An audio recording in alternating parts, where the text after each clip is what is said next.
আসসালামু আলাইকুম। ইকরা model school and কলেজের পক্ষ থেকে অনলাইন কার্যক্রমে আপনাদের স্বাগতম। তো গত ক্লাসে আমি জীববিজ্ঞানের কোষ বিভাজনের এমাইটোসিস এবং মাইটোসিসের তৃতীয় পর্যায় পর্যন্ত আলোচনা করেছিলাম। আজকে আমরা মাইটোসিস বিভাজনের চতুর্থ এবং পঞ্চম পর্যায় এবং মিওসিস কোষ বিভাজন দেখব। তো মাইটোসিস কোষ বিভাজনের ক্যারিওকাইনেসিসের চতুর্থ ধাপটি হলো অ্যানাফেজ। অ্যানাফেজ পর্যায়। অ্যানাফেজ পর্যায় হলো গতি পর্যায়, অর্থাৎ অ্যানা অর্থ হলো গতি এবং ফেজ অর্থ হলো পর্যায়, অর্থাৎ এটি গতি পর্যায়। অ্যানাফেজ পর্যায়ে প্রথমে যে সেন্ট্রোমিয়ার থাকে তারা দুভাগে বিভক্ত হয়ে পড়ে এবং যে ক্রোমাটিড গুলো থাকে সেগুলো দুভাগে বিভক্ত হয়ে যায়। এর ফলে যে নতুন ক্রোমাটিড গুলো সৃষ্টি হয় সেগুলোকে আমরা সেন্ট্রোমিয়ার সহ অপত্য ক্রোমোজোম বলে থাকি। এবং এই পর্যায়ে আসলে যে সেন্ট্রোমিয়ার থাকে তা মেরুদয়ের দিকে অগ্রসর হওয়া শুরু করে, অর্থাৎ ক্রোমোজোমগুলো পরস্পর বিপরীত মেরুর দিকে অগ্রসর হওয়া শুরু করে। এবং এক্ষেত্রে যে সেন্ট্রোমিয়ারের যে চলনটা মেরুর দিকে যে অগ্রসর হওয়াটা, তার কারণে ক্রোমোজোমের আকৃতিগুলো তোমার ইংরেজি বর্ণের মতো দেখতে দেখায় আর কি। তো যদি আমি চিত্রের দিকে খেয়াল করি তাহলে দেখতে পাবো যে উদ্ভিদ কোষ এবং প্রাণী কোষের ক্ষেত্রে উভয় দিকেই তোমার যে অপত্য ক্রোমোজোম গুলো সৃষ্টি হচ্ছে সেগুলো মেরুর দিকে অগ্রসর হওয়া শুরু করেছে। এবং এই ক্ষেত্রে যে সেন্ট্রোমিয়ার যে ক্রোমোজোমের যে জয়েন্টটা থাকে তা মেরুর দিকে অগ্রসর হওয়া শুরু করছে। এবং এই ক্ষেত্রে তোমার আসলে হয় কি, যে ক্রোমোজোম গুলো থাকে সেগুলোর কারণে তোমার আসলে ইংরেজি বর্ণের মতো দেখতে, অনেকটা ইংরেজি বর্ণের মতোই দেখায়, ঠিক আছে। কোনোটা দেখতে ভি এর মতো, অর্থাৎ যদি আমি ক্রোমোজোম গুলা কোনোটা দেখতে ভি এর মতো, কোনোটা দেখতে এল এর মতো, কোনোটা দেখতে জে এর মতো, অর্থাৎ যদি আমি কল্পনা করি তাহলে দেখতে কিছুটা এমন হবে, আর কোনোটা দেখতে আই এর মতো হয়। আর এই ক্ষেত্রে তোমার যে ক্রোমোজোমের যে অবস্থান অনুযায়ী এদেরকে বিভিন্ন নামে ডাকা হয়। তোমার যদি দেখতে ভি এর মতো হয় তাহলে আমরা এটাকে বলবো মেটাসেন্ট্রিক, যদি দেখতে এল এর মতো হয় তাহলে আমরা বলবো এটাকে সাবমেটাসেন্ট্রিক, আর যদি দেখতে জে এর মতো হয় অনেকটা তাহলে বলবো আমরা এটাকে অ্যাক্রোসেন্ট্রিক, আর যদি দেখতে আই এর মতো হয় তাহলে আমরা এটাকে বলবো প্যালোসেন্ট্রিক। অর্থাৎ এক্ষেত্রে আসলে তোমার ইংরেজি বর্ণের মতো যে দেখাচ্ছে, ঠিক আছে। অর্থাৎ এর পরবর্তীতে যদি আমি খেয়াল করি তাহলে দেখতে পাবো এই পর্যায়ে আসলে যে স্পিন্ডল গুলা ছিল সেগুলোর কিছু কিছু বিলুপ্ত হওয়া শুরু করছে। তো এর পরবর্তীতে তোমার অপত্য ক্রোমোজোম গুলো এক পর্যায়ে সেন্ট্রোমিয়ার সহ একবারে তোমার মেরুর দিকে অবস্থান করা শুরু করে, একবারে মেরু প্রান্তে পৌঁছে যায়। এর পরবর্তীতে আসলে তোমার যে ক্রোমোজোম গুলো থাকে সেগুলো তোমার দৈর্ঘ্যে বৃদ্ধি পেতে থাকে, মানে দৈর্ঘ্যে তোমার আকারে বৃদ্ধি পেতে থাকে, ঠিক আছে।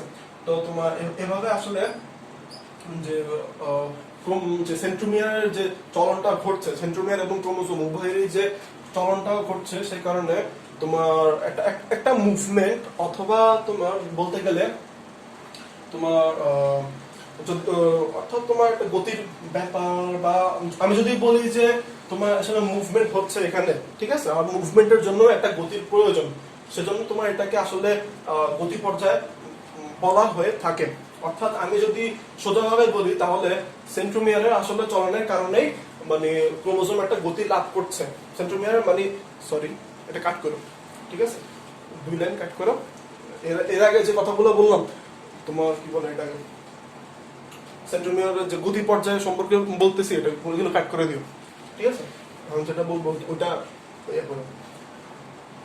তো অ্যানাফেজ পর্যায়টাকে গতি পর্যায় বলার কারণ হলো তোমার সেন্ট্রোমিয়ার যে মেরুর দিকে অগ্রসর হচ্ছে এর কারণে পুরো যে সমগ্র যে ক্রোমোজোমটা আছে সেটাও আসলে মেরুর দিকে তোমার একটা গতির কারণেই, বা একটা সিম্পল গতি লাভ করছে, যে কারণে আমরা এটাকে গতি পর্যায় বলে থাকি। তো এভাবে তোমার আসলে বিভিন্ন প্রক্রিয়ার দ্বারাই, অর্থাৎ সেন্ট্রোমিয়ারের যে বিভাজন এবং ক্রোমাটিডের বিভাজনের কারণে যে অপত্য ক্রোমোজোম সৃষ্টি হচ্ছে তার তার চলনের দ্বারাই তোমার আসলে তার চলনের দ্বারাই তোমার অ্যানাফেজ পর্যায়টা শেষ হয়। টেলোফেজ পর্যায়, টেলোফেজ পর্যায় অর্থ তোমার টেলো অর্থ হলো শেষ আর ফেজ অর্থ হলো পর্যায়। টেলোফেজ অর্থ হলো শেষ পর্যায়। তো তোমার এই পর্যায়ে আসলে প্রোফেজের যে ধাপগুলো ছিল সেগুলোর পুরো বিপরীত ঘটনাগুলো ঘটে। যেমন প্রোফেজ ধাপে তোমার যে নিউক্লিয়াস গুলো তোমার যে পানি নিউক্লিয়াস না ক্রোমোজোম গুলোর যে পানি হ্রাসের ফলে যে আকারে খাটো মোটা হওয়া, সেটা সম্পূর্ণ বিপরীত ঘটনাটা আসলে তোমার টেলোফেজে ঘটে। তো টেলোফেজ পর্যায়ে আসলে হয় কি, ক্রোমোজোম গুলো তোমার যে ক্রোমোজোম গুলোর মধ্যে আসলে পানি যোজন ঘটে এবং এর কারণে ক্রোমোজোম গুলো আকারে তোমার সরু এবং লম্বা আকার ধারণ করে। তো তোমার এর পরবর্তীতে তোমার যে আমরা দেখছিলাম যে তোমার প্রো মেটাফেজ ধাপে আসলে নিউক্লিওলাসটা এবং নিউক্লিয়ার মেমব্রেনটা মানে বিলুপ্ত ঘটে, ঠিক আছে। তো এই পর্যায়ে আসলে হয় কি, তোমার যে নিউক্লিওলাস এবং তোমার নিউক্লিয়ার মেমব্রেনের আবার পুনরাবির্ভাব ঘটে এবং এক্ষেত্রে তোমার স্পিন্ড তন্তুগুলা তোমার আসলে তোমার এক পর্যায়ে বিলুপ্ত হয়ে যায়, ঠিক আছে, বিলুপ্ত হয়ে যায়। এবং তোমার তারপরে বলতে গেলে যে ক্রোমোজোম গুলা ছিল সেগুলো আসলে একসাথে জট পাকিয়ে নিউক্লিয়ার রেটিকুলাম গঠন করে, অর্থাৎ ক্রোমাটিন তন্তুতে পরিণত হয় এবং একসাথে নিউক্লিয়ার রেটিকুলাম গঠন করে। তো তোমার এর পরবর্তীতে আসলে যে উদ্ভিদ কোষের ক্ষেত্রে যদি আমি বলি তাহলে এভাবে বলবো যে এন্ডোপ্লাজমিক রেটিকুলাম। আচ্ছা, এন্ডোপ্লাজমিক রেটিকুলামটা তোমার একটা সাইটোপ্লাজমের অঙ্গাণু, যেটা উদ্ভিদ এবং প্রাণী উভয় কোষে পাওয়া যায় এবং এটা সাধারণত দুই ধরনের, মসৃণ এবং অমসৃণ হয়। আচ্ছা, যদি আমি স্বাভাবিকভাবে বলি তাহলে যে এন্ডোপ্লাজমিক রেটিকুলামটা থাকে সেটা তোমার মূলত তোমার বিষুবীয় তলে, এন্ডোপ্লাজমিক রেটিকুলামটা আসলে যে ক্ষুদ্র ক্ষুদ্র অংশগুলো থাকে সেগুলো তোমার বিষুবীয় তলে তোমার আসলে একত্রে জমা হয় একটা কোষপেট গঠন করে এবং পরবর্তীতে কোষপেটের কারণেই তোমার আসলে যে কোষ দুভাগে ভাগ হয়ে পড়ে এবং নতুন দুটো অপত্য কোষ সৃষ্টি হয়। যদি আমরা প্রাণী কোষের ক্ষেত্রে খেয়াল করি তাহলে তোমার কোষের বিষুবীয় অঞ্চল বরাবর, অর্থাৎ কোষের মাঝখান বরাবর একটা খাস সৃষ্টি হয় এবং এই খাসটা ক্রমশ তোমার গভীরতর হতে থাকে এবং এক পর্যায়ে তোমার পরস্পর মিলিয়ে যায় এবং খাসটা মানে দুই পাশ থেকে মিলে এবং নতুন দুটো অপত্য কোষ সৃষ্টি হয়। আচ্ছা, যদি আমরা চিত্রে খেয়াল করি তাহলে দেখবো যে একটা টেলোফেজ হবে।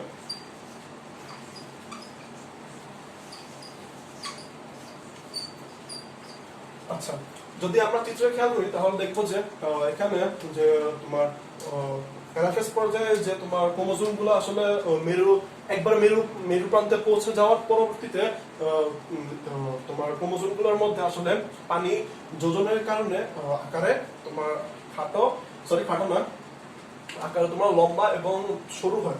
এর পরবর্তীতে এরা পরস্পর জট পাকিয়ে আসলে একটা নিউক্লিয়ার রেটিকুলাম গঠন করে, যেগুলোকে আমরা ক্রোমাটিন তন্তু বলতে পারি, বলে থাকি।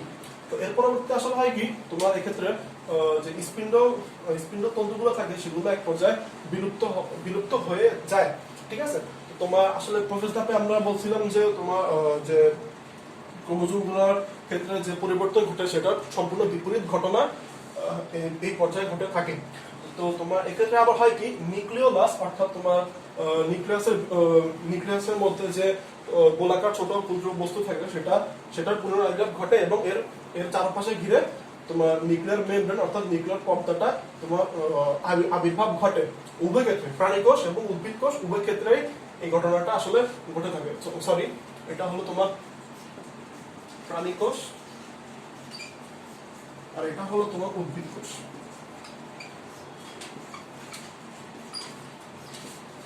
আচ্ছা, এর পরবর্তীতে আসলে আমরা দেখতে পাবো যে তোমার এখানে আসলে বিষুবীয় তল বরাবর, মানে উদ্ভিদ কোষের ক্ষেত্রে বিষুবীয় তল বরাবর একটা কোষপেট গঠন হচ্ছে। এই কোষপেটটা তোমার মূলত এন্ডোপ্লাজমিক জালিকার যে ক্ষুদ্র ক্ষুদ্র অংশ থাকে সেগুলো সমন্বয়ে গঠিত হয় এবং এই কোষপেটের ফলে আসলে তোমার যে উদ্ভিদ কোষ থাকে সেটা এক পর্যায়ে দু ভাগে ভাগ হয়ে পড়ে এবং দুটি অপত্য কোষ সৃষ্টি হয়। তো তোমার যদি আমি প্রাণী কোষের ক্ষেত্রে দেখি তাহলে আসলে এটা তোমার একটা অ্যামাটোসিসের মতো, তো তোমার মাঝখানে একটা তোমার খাস সৃষ্টি হবে, উভয় পাশে একটা খাস সৃষ্টি হবে এবং তোমার এই কাজটা ক্রমশ ভিতরের দিকে গভীরতর হয়ে এক পর্যায়ে মিলিয়ে যাবে এবং তোমার দুটো অপত্য কোষ সৃষ্টি হবে। তো তোমার আসলে এক্ষেত্রে আসলে তোমার স্পিনার যন্ত্রটা আসলে এক পর্যায়ে তোমার বিলুপ্ত হয়ে যায় তোমার, এবং নতুন যে অপত্য ক্রোমোজোম গুলো থাকে সেগুলো তোমার পূর্বের তুলনায় তোমার আসলে উদ্ভিদ কোষ ও প্রাণী কোষের ক্ষেত্রে কিছুটা পরিবর্তন দেখা যায়। তোমার এভাবে আসলে টেলোফেজ পর্যায়ে শেষ হয়ে মাইটোসিসের গুরুত্বটা হলো, যদি আমি বলি যে অনেক সময় দেখা যায় যে আমরা আমাদের তোমার বিভিন্ন দুর্ঘটনায় তোমার হাতের কিছু অংশ কেটে যাচ্ছে, ঠিক আছে, তো আমরা পরবর্তীতে দেখি যে কিছুদিন পরই এটা আবার ঠিক হয়ে যায়, ঠিক আছে। তো আসলে এটা হয় মূলত মাইটোসিসের কারণে, যে মাইটোসিসের যে কোষ বিভাজন আছে সেটার কারণে আসলে বহুকোষী জীবের দৈহিক বৃদ্ধিটা ঘটে এবং তোমার যে তোমার কোনো জায়গায় কেটে গেলে সেটা আবার তাড়াতাড়ি সেরে যায়। তো তোমার এর পরবর্তীতে যদি আমি বলি তাহলে তোমার অঙ্গজ প্রজননের ক্ষেত্রে, অর্থাৎ উদ্ভিদের অঙ্গজ যে প্রজননটা ঘটে সেটার ক্ষেত্রে আসলে মাইটোসিস বিভাজনটা খুবই গুরুত্বপূর্ণ ভূমিকা পালন করে। আর তোমার যে মাইটোসিস বিভাজনের যদি আমি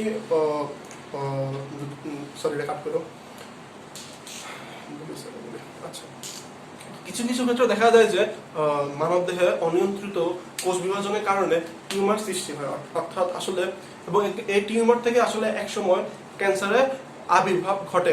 তোমার যদি বলি আসলে জিনিসটা হলো এমন যে তোমার E6 আর E7 নামক একটা জিন থাকে, যেটার কারণে তোমার স্বাভাবিক কোষের যে কোষ বিভাজন নিয়ন্ত্রণকারী প্রোটিনটা তোমার আসলে স্থানচ্যুত করে তোমার, অর্থাৎ শরীর দিয়ে নিজেরা মানে সোজা বললে নিজেরা তোমার জায়গা করে নেয়, এবং এর ফলে আসলে কোষ নিয়ন্ত্রণটা সঠিকভাবে থাকে না, এবং মানে কোষ নিয়ন্ত্রণটা আসলে অনিয়ন্ত্রিত হয়ে পড়ে, এবং এই কোষ অনিয়ন্ত্রিত হওয়ার কারণে এক পর্যায়ে আমাদের দেহে টিউমার সৃষ্টি হয়, এবং এই টিউমারটা আসলে একসময় ক্যান্সারে পরিণত হয়। তো এটা ছিল তোমাদের মাইটোসিস গুরুত্ব। মিওসিস কোষ বিভাজন। মিওসিস কোষ বিভাজনের সংজ্ঞা দিতে গেলে আমি এভাবে বলবো যে কোষ বিভাজনে একটি মাতৃকোষ থেকে 4টি অপত্য কোষ সৃষ্টি হয়, যেখানে প্রতিটি তার মাতৃকোষের ক্রোমোজোমের সংখ্যার অর্ধেক ক্রোমোজোম সংখ্যা লাভ করে, তাকে মিওসিস কোষ বিভাজন বলে। আচ্ছা, যদি আমরা চিত্রে দেখি তাহলে দেখবো যে মিওসিসটা আসলে এখানে তোমার যে মাতৃকোষটা রয়েছে সেখান থেকে তোমার প্রথম যে বিভাজন, অর্থাৎ মিওসিস একে তোমার দুটো করে ক্রোমোজোম বিরাজ করছে, মানে অর্ধেক সংখ্যক ক্রোমোজোম অপত্য কোষে বিরাজ করছে, এবং তার পরবর্তী ধাপ অর্থাৎ মিওসিস 2-তে তোমার যে নতুন অপত্য কোষগুলো সৃষ্টি হয়েছে মাতৃকোষ থেকে, সেগুলো আবার ক্রোমোজোম সংখ্যা অর্ধেক করে ক্রোমোজোম বিরাজ করছে। তো এই যে তোমার যে ক্রোমোজোমগুলো আসলে অর্ধেক করে তোমার অপত্য কোষে বিরাজ করছে, আসলে এটাকে তোমার আসলে হ্রাসমূলক বিভাজন বলা হয়, কারণ তোমার মাতৃকোষ থেকে অর্ধেক ক্রোমোজোম তোমার অপত্য কোষে বিরাজ করে। আচ্ছা, মিওসিস কোষ বিভাজনটা আসলে ডিপ্লয়েড কোষগুলোতে হয়ে থাকে, যেমন জনন মাতৃকোষ। আর তোমার আচ্ছা ঠিক আছে, ডিপ্লয়েড আর হ্যাপ্লয়েডটা আসলে কি? ডিপ্লয়েডটা হলো ফার্স্টে হ্যাপ্লয়েড বলি। ধরলাম আমি একটা নিউক্লিয়াসে তোমার দু ধরনের ক্রোমোজোম আছে, তোমার এক ধরনের ক্রোমোজোম, দু ধরনের ক্রোমোজোম আছে। ধরলাম এক ধরনের ক্রোমোজোম আমার চুলের রং নিয়ন্ত্রণ করে এবং আরেক ধরনের ক্রোমোজোম আমার ত্বকের রং নিয়ন্ত্রণ করে। এভাবে তোমার যদি দু ধরনের, আমি জাস্ট উদাহরণ দিচ্ছি, ঠিক আছে, যদি এভাবে তোমার দু ধরনের ক্রোমোজোম থেকে যদি আমি একটি করে সদস্য পাই, অর্থাৎ তোমার যদি আমি একটি করে সেট পাই, তাহলে সেটা হবে তোমার হ্যাপ্লয়েড।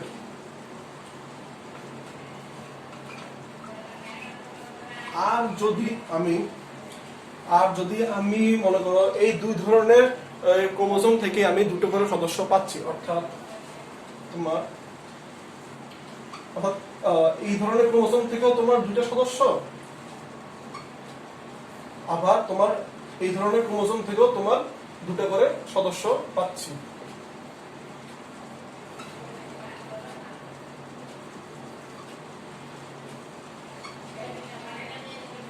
অর্থাৎ আমি এখানে তোমার দুটো করে সেট পাচ্ছি। আর যদি আমি এগুলো সাজিয়ে দেখি তাহলে তোমার জিনিসটা আসলে এমন হয়।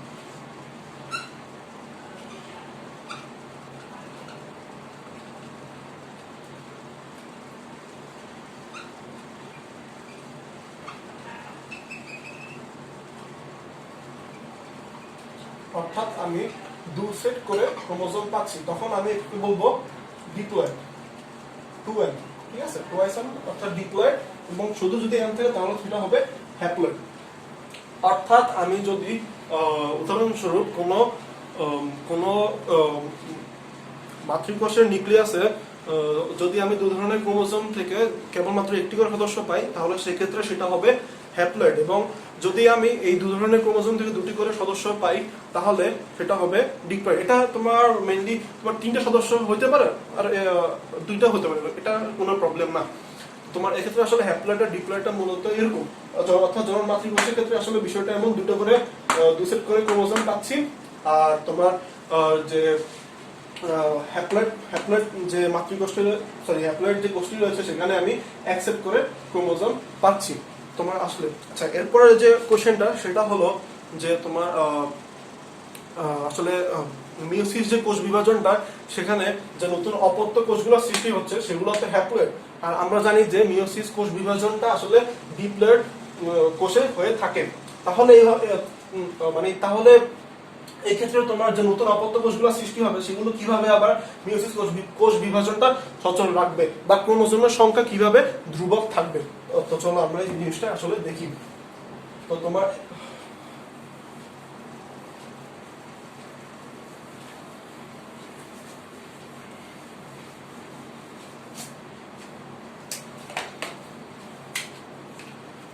উদাহরণস্বরূপ আমি ধরি যে দুটো ডিপ্লয়েড কোষ, ডিপ্লয়েড জীব, অর্থাৎ তোমার দুটো ডিপ্লয়েড জীব থেকে আমি 2টো করে জনন মাতৃকোষ নিলাম, অর্থাৎ 2n, ঠিক আছে, জনন মাতৃকোষ।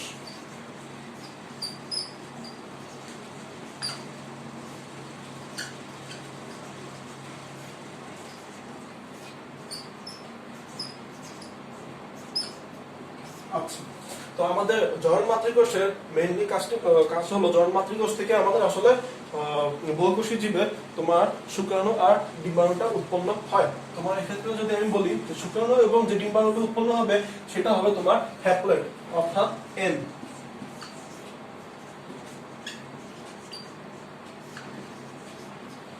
ডিম্বাণু এবং শুক্রাণু,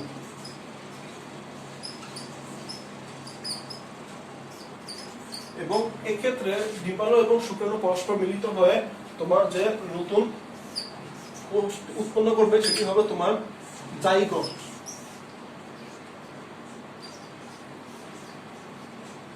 অর্থাৎ 2n। আচ্ছা, এটা 2n কেন?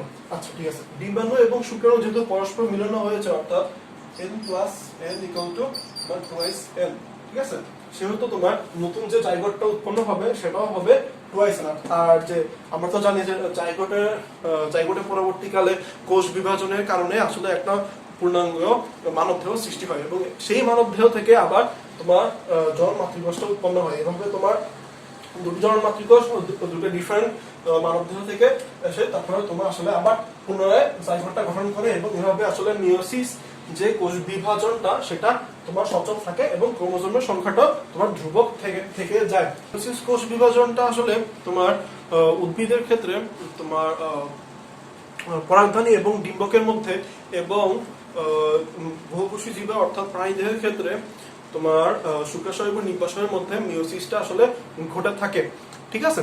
মস ও ফার্ন জাতীয় উদ্ভিদের ডিপ্লয়েড মাতৃকোষ থেকে যখন হ্যাপ্লয়েড রেণু উৎপন্ন হয় তখন সেই ক্ষেত্রে একই মিওসিস কোষ বিভাজনটা ঘটে থাকে। আজকে এই পর্যন্ত। তো তোমরা এই অধ্যায়টির উপরে তোমরা বোর্ডের যে সৃজনশীলগুলো রয়েছে সেগুলো তোমরা সলিউশন করবে আর কি। তো আজকে এতটুকু পর্যন্তই, বিদায় নিচ্ছি। আল্লাহ হাফেজ।